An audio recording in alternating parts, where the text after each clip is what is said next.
ज़रा हुकूमत का मौक़िफ़ जान लेते हैं। सेनेटर अफनान उल्लाह हमारे साथ मौजूद हैं। Thank you so much Afnan, time देने के लिए। 27वीं तरमीम की कहते हैं ना, अभी लोग उसको प्रोसेस नहीं कर पा रहे। मैं पॉलिटिशियंस की बात कर रही हूँ, उसको प्रोसेस नहीं कर पा रहे हैं। उस पर अभी तक बहुत से हल्के इस हवाले से तनकीद भी कर रहे हैं। ज़ाहिर है लेके जिस तरीके से वो मामलात तय हुए थे, अब 28वीं तरमीम को लाने का मूड है। तो वैसे आप लोगों के इरादे हैं क्या, ज़रा क्लियरली बता दें, ताकि ये जो इधर उधर से लेफ़्ट राइट से जो खबरें आती हैं फिर वो थम जाएं, फिर एक ऑफिशियल वर्जन आ जाए।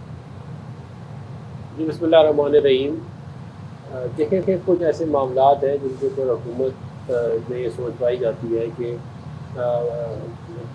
उन चीज़ों को तब्दील किया जाए जिसके अंदर NFC अवार्ड से मुताल्लिक़ कुछ मामलात हैं। इसके अंदर जो है वो सूबों से जो जो अख्तियारात थे उनकी मज़ीद डेलीगेशन लोकल बॉडी के लेवल पे है उसकी बात, और मुख्तलिफ जो है वो मामलात हैं जिनके ऊपर बातचीत चल रही है।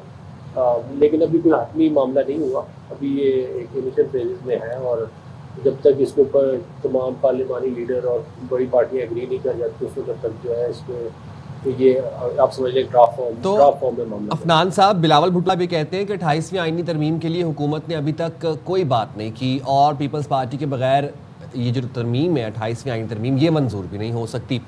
क्या पीपल्स पार्टी के साथ पसे पर्दा बैकडोर कोई बातचीत, कोई मुज़ाकरात किए जा रहे हैं? ये बिल्कुल बिलावल भुट्टो साहब ने ठीक फरमाया कि उनकी मदद के बगैर जो है वो 28वीं आईनी तरमीम लाना जो है वो मुमकिन नहीं होगा। और इसी सिलसिले में जो है वो जो भी मामला होगा उसके अंदर हम पीपल्स पार्टी को मुशावरत में रखेंगे और उनको एतमाद में लेके आगे चलेंगे। अच्छा, इसमें बहुत सारे इंतज़ामी मामलात के हवाले से बात हो रही है कि जो ड्राफ्ट है उसमें जो चेंजेस आनी है, अब जैसे कि हम बात कर लें NFC अवार्ड की बात कर लें, या सूबों से मुतालिक जो एक ख़बर आ रही है कि इस पर भी बात हो सकती है, तो क्या हुकूमत बजट से पहले, क्योंकि ज़ाहिर है बजट में बहुत सारी एलोकेशंस करनी होती हैं, बजट को पूरा डिस्ट्रीब्यूट भी करना होता है कि कैसे होगा ये, तो क्या बजट से पहले ही तरमीम मंजूर करेगी ताकि बजट में उसी हिसाब से फिर वजारतें और दीगर मामलात जो हैं उनके लिए रकम मुख्तस की जाए? देखिए, इसके अंदर कुछ मामलात हैं ऐसे जिसके अंदर NFC अवार्ड जो 28वीं तरमीम के बाद हुआ, उसके अंदर जो डिस्ट्रीब्यूशन ऑफ वेल्थ है उसकी वजह से वफाक अपना जो बजट है उसको बैलेंस नहीं कर पाती और डेफिसिट जो है उसके अंदर आ जाता है, क्योंकि सूबों को हिस्सा देने के बाद पैसे इतने बचते नहीं है कि आप इंटरेस्ट पे करें और दिफा का भी करें, फिर बेनिफिट इनकम सपोर्ट प्रोग्राम है, फिर वफाकी हुकूमत को भी चलाना है।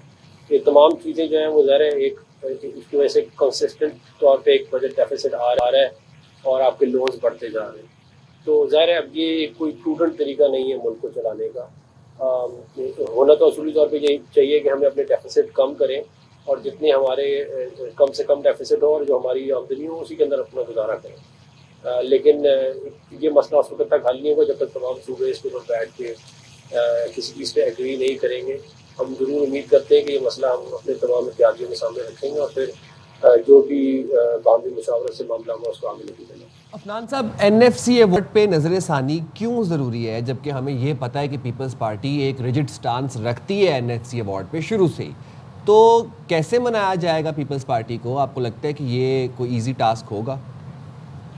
देखिए, पीपल्स पार्टी जो है उनका मौक़िफ़ इसमें बिल्कुल है, और उनका मौक़िफ़ यही है कि वो नहीं चाहते कि सूबों का हिस्सा जो है वो किसी तौर पे भी कम किया जाए।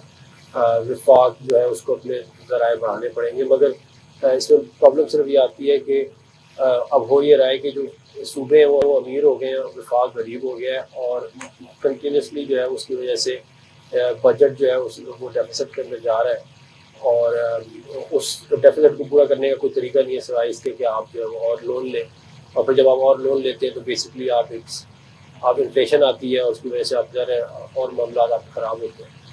तो इन चीज़ों को ज़रा अगर हमने इसका कोई फिक्स ढूंढना है तो तभी हो सकता है जब इसके ऊपर कोई एक ऐसा सोल्यूशन लाया जाए जिसकी वजह से फिस्कल प्रूडेंट हो हमारा, ये ना हो कि हम जो है वो कर्जे ले लेके अपने मुल्क के निज़ाम को चलाते रहें।